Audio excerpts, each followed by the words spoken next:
আজকে নিয়ে এসেছি দুটো কুমড়োর দুর্দান্ত স্বাদের রেসিপি। যে কোনোদিনও কুমড়ো খেতে চায় না সেও কিন্তু আঙুল চেটে কুমড়োটা খেয়ে নেবে। আর এই রেসিপিটা তৈরি করা ভীষণ ভীষণ সহজ। নমস্কার বন্ধুরা, দীপার ডায়েরিতে আরও একটি নতুন পর্বে সকলকে স্বাগত।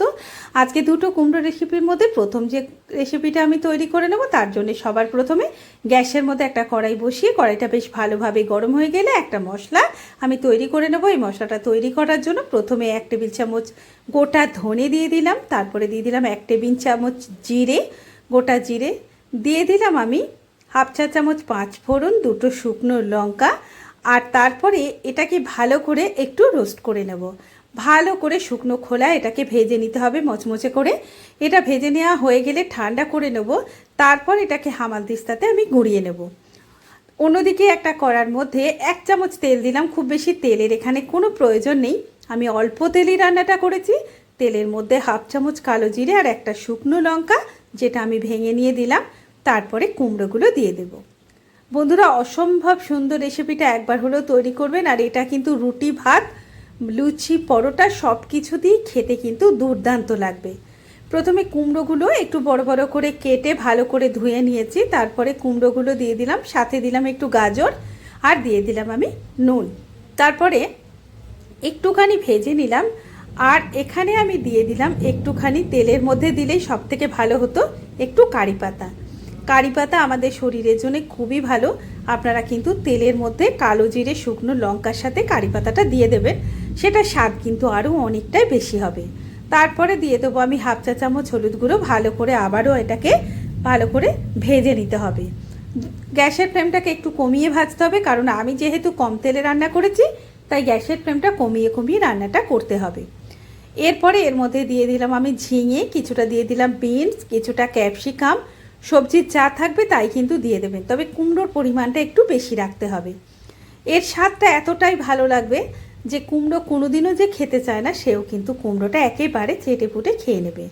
পরিমাণ মতো নুন দিয়ে দিলাম, আর দিয়ে দিলাম আমি আরও একটু হলুদ গুঁড়ো, একটু লঙ্কার গুঁড়ো, দিয়ে দিলাম আমি সামান্য পরিমাণে চিনি, একদমই কম চিনি। যদি মনে হয় আপনারা কিন্তু চিনিটা স্কিপ করতে পারেন, তবে চিনিটা দিলে এই স্বাদটা কিন্তু খুবই ভালো লাগবে। তারপরে আবারও এটা ভালো করে আমি নাড়িয়ে চাড়িয়ে কষিয়ে নিতে হবে।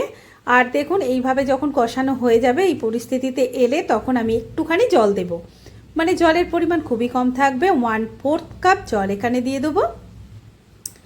তারপরে জলটা দেওয়ার পরে দেখে নিতে হবে যে কুমড়ো বা গাজর এগুলো সেদ্ধ হয়েছে কিনা।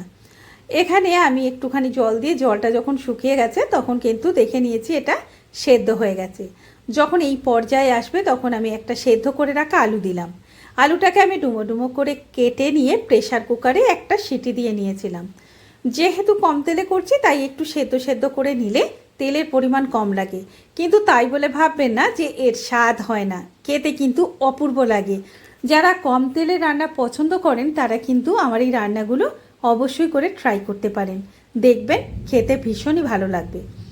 ভালো করে একটুখানি জল বেশি করে দিয়ে ঢাকা দিয়ে রেখে দেবো 5 মিনিটের জন্য, কারণ সবই সেদ্ধ করা এবং মশলাও কষানো। 5 মিনিট পর ঢাকনাটা খুলে নিয়ে আরও একবার নাড়িয়ে চাড়িয়ে দেব। এটা তৈরি হয়ে গেছে। যদি মনে হয় যে একটু আপনি ঝোলঝোল রাখবেন, তাহলে এই অবস্থাতেই আপনি রেখে দিতে পারেন। আর যদি মনে হয় যে আরেকটু ঝোল বানাবেন, তাহলে আরেকটু মশলা দিতে আরেকটু জল দিতে পারেন। এরপর ভেজে রাখা যে মশলাটা ছিল সেটা 1 চামচ পরিমাণে আমি দিয়ে দেব। ভালো করে মিশিয়ে নিয়ে সার্ভ করে দেব। তাহলে অবশ্যই করে তৈরি করবেন।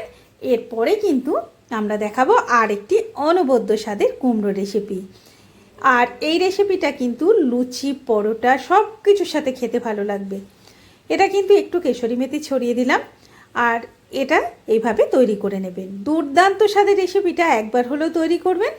আর ভালো লাগলে ভিডিওতে একটা লাইক করার অনুরোধ রইল।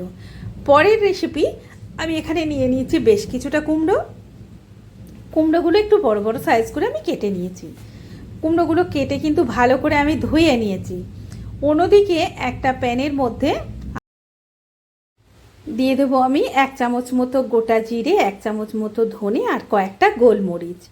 একটুখানি ভালো করে এটাকে ভেজে নেব। এটাকেও একটু ড্রাই রোস্ট করে নিতে হবে। ভালো করে ভাজা হয়ে গেলে এটা কিন্তু দেখুন এইভাবে কিন্তু ভালোভাবে ভেজে নিতে হবে।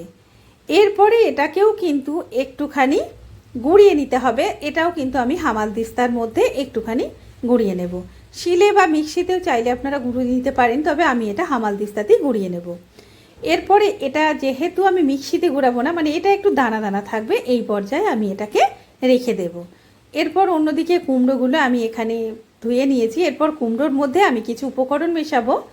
সবার প্রথমে 1 চামচ গোটা জিরে, 1 চামচ ধনে, 1 চামচ কালো জিরে, পরিমাণ মতো হলুদ গুঁড়ো, লঙ্কার গুঁড়ো, নুন, একটু কাশ্মীরি লঙ্কার গুঁড়ো, সমস্ত উপকরণগুলো দিয়ে আর কিছু কুচানো কাঁচা লঙ্কা দিলাম, তবে অবশ্যই লঙ্কাটা পরিমাণ বুঝে দেবেন। আর দিলাম ভেজে রাখা মশলা, আর দিয়ে দেবো আমি এখানে আরও একটু নুন দিয়ে দিলাম, কারণ আর একটু চিনি আর নুন, আর দিয়ে দেবো আমি 2 চামচ তেল। সমস্ত মশলা যা আপনার বেসিক মশলা আমরা যেগুলো রান্নায় ব্যবহার করি সেগুলো, আর সাথে যে ভাজা মশলাটা তৈরি করলাম সেই মশলাটা দিয়ে এই কুমড়োটাকে ভালো করে মাখিয়ে নিতে হবে। বন্ধুরা, এই রেসিপিটা একবার হলেও তৈরি করবেন, আমি গ্যারান্টি দিচ্ছি। এইভাবে কিন্তু কুমড়ো আপনারা কোনোদিনও খাননি। যদি কেউ খেয়ে থাকেন অবশ্যই করে জানাবেন।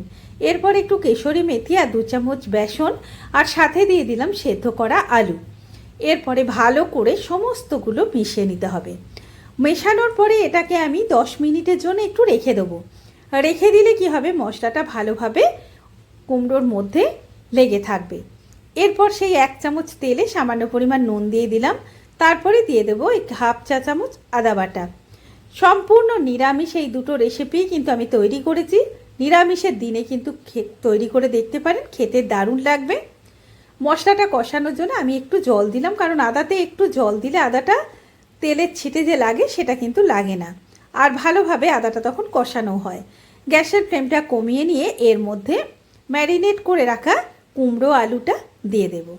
তারপর এটাকে ভালোভাবে শুধুমাত্র কষাতে থাকতে হবে। তেলের পরিমাণ কিন্তু খুবই কম দিয়েছে, চাইলে কিন্তু আপনি আরেকটু বেশি দিতেই পারেন।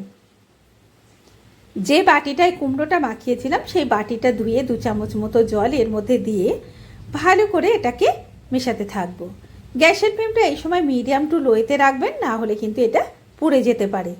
দেখুন, এইভাবে এটাকে কিন্তু ভালোভাবে কষিয়ে নিতে হবে।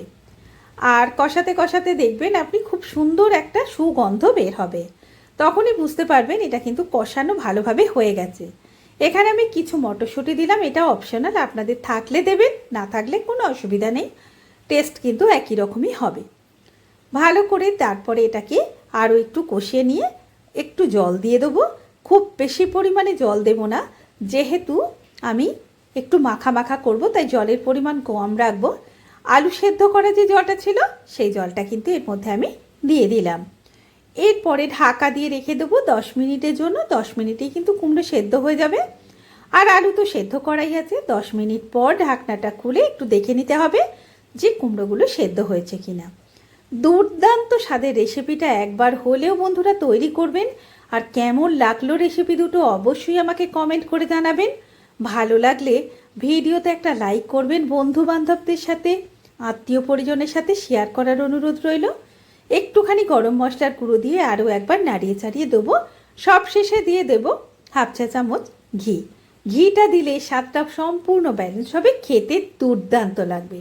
নিরামিষের দিনে শুধু কুমড়োর তরকারি দিয়ে আপনি ভাত খেয়ে নিতে পারবেন। রুটি, লুচি, পরোটা যাই কিছু থাক না কেন খেতে দারুণ লাগবে। ওপরে একটু ধনেপাতা কুচি ছড়িয়ে দিয়ে গরম গরম সার্ভ করে দিন। আর এই ধরনের কম তেলে নিরামিষ রান্নার ভিডিও পেতে চাইলে দীপা ডায়েরি চ্যানেলটা সাবস্ক্রাইব করে নিয়ে আমার সাথে থাকবেন। ভালো লাগলে অবশ্যই করে ভিডিওতে লাইক করবেন, কমেন্ট করবেন এবং চ্যানেলটা সাবস্ক্রাইব করার অনুরোধ রইল। আরও একটু ভাজা মশলা ছড়িয়ে দিয়ে গরম গরম সার্ভ করে দিলাম। দেখুন বন্ধুরা, কত সহজে দুটো কুমড়োর রেসিপি। কুমড়ো অনেকেই পছন্দ করে না, এই রেসিপিটা ট্রাই করবেন। ভালো থাকবেন, ধন্যবাদ।